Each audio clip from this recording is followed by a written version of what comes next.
Hello my dear friends, today in this video I am going to tell you about the datelines of British history, because many of the students used to ask me that, sir, how can I start British literature? As we all know that British history is very much important, very much crucial for any of the exam wherever English is there.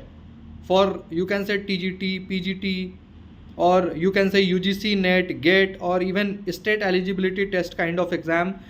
This timeline of British history is very much important, because whenever we talk about literature portion, English literature portion, so in English literature, British history is like very much crucial. You need to cover British history cover to cover. So how to start British history? This is like the biggest question.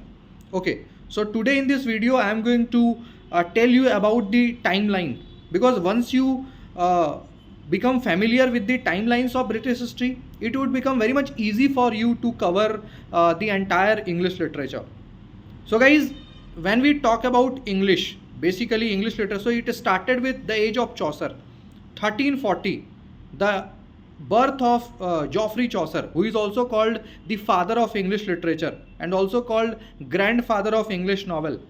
So 1340 is like the approximate date of the birth of the Geoffrey Chaucer. So we can say that 1340 to 1400, because in 1400 Geoffrey Chaucer died. And you all know that Geoffrey Chaucer wrote Canterbury Tale, 1386, the most popular text ever. So this particular time period, 1340 to 1400, this is called the Chaucerian era, because Geoffrey Chaucer is like the representative poet of this particular time period, and he was the first person who wrote something in English, that is Canterbury Tale. Very much famous. We have some of the contemporary of Geoffrey Chaucer like John Wycliffe, you can say Langland, John Gower, who is also called Morning Star of Renaissance. So this kind of figures are there. So particularly I am talking about the timeline. So 1340 British history started, if I am ignoring Anglo-Saxon and Anglo-Norman here. So 1340 to 1400, the very first time period is the Chaucerian age. Then 1400 to 1557 is called age of barrenness. It is also called total miscellany era. Okay, in which we have Scottish Chaucerian. Okay, and in this time period we have 100-year war. You can say different kind of events, historical events which are very much important from examination perspective happened here, like 100-year war, 1337 to 1453, War of Roses, 1455 to 1485. Okay, and different kind of, you can say, plague also appeared. Different kind of, you can say, war, civil kind of war also appeared in this time period. That's why this age is called age of barrenness. Okay, age of infertility. Then guys, 1557 to 1625, this is like the age of productivity, also called Elizabethan era, age of Queen Elizabeth. 1557 Queen Elizabeth ascended the throne, and 1601 she died. Okay, so 1557 to 1603, you can say the age of Elizabeth. And in this age we have, you can say, prominent playwrights, prominent dramatists, like we have William Shakespeare, or you can say university wits like Lely, Greene, Thomas Nash, Thomas Kidd, Ben Jonson. So this kind of figures are here, very much important age. If you want to crack any of the examination, or if you want to get or have sound knowledge in British history, you must concentrate, you must focus on Elizabethan era, because all the playwrights here are like very much important. Then guys, 1603 to 1625, you can say after the death of Queen Elizabeth, Jacobean era started. Jacobean era, that is James I became the king, so Jacobean era started, 1603 to 1625. Here we have John Webster, who wrote Duchess of Malfi, very much important. Then 1625 to 1649, we have Caroline age. Here we have John Milton, you all know, Paradise Lost, Paradise Regained, Areopagitica. Okay, then 1649 to 1660, we have Commonwealth period. Here we have Oliver Cromwell as a Lord Protector. Commonwealth period, one of the smallest period of British history. Commonwealth period, 1649 to 1660, because in 1658 Oliver Cromwell, the Lord Protector, was like beheaded.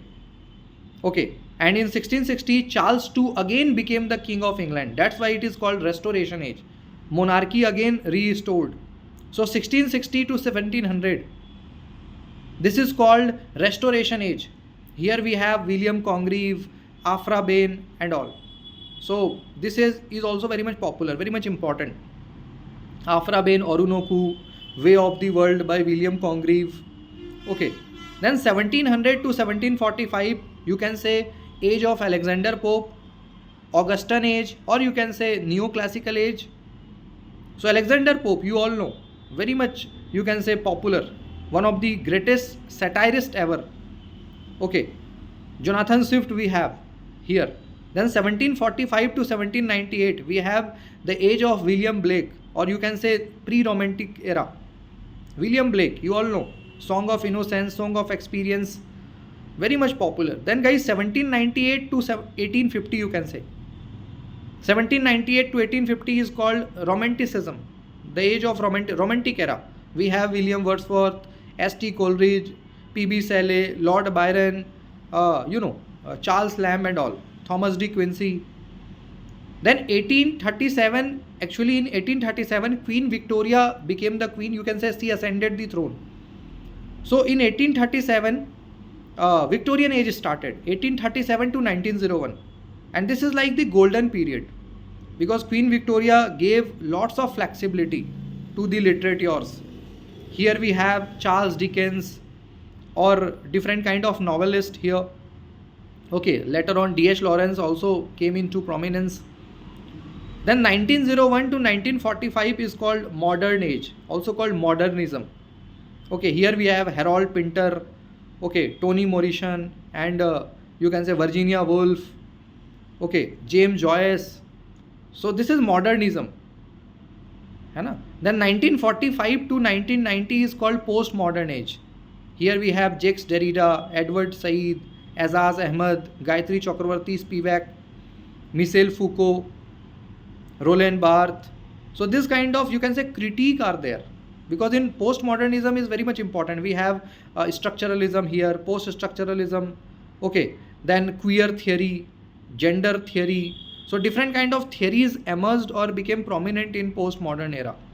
So this is very much important from examination perspective. And then 1990 to, you can say, 2024, this is what we are having today. So this is called the age of information, or you can say contemporary age. Okay, so this is the timeline. This is the basics of the history of British literature, and you must have sound idea. You must have all these things in your memory if you want to qualify, or if you want to get basic knowledge of English literature. So for this video, that's all. We will meet in the next you can say video, and I will discuss different topics of English literature thereafter. Till the time, be happy and stay tuned with me. Take care. Bye. Have a good day.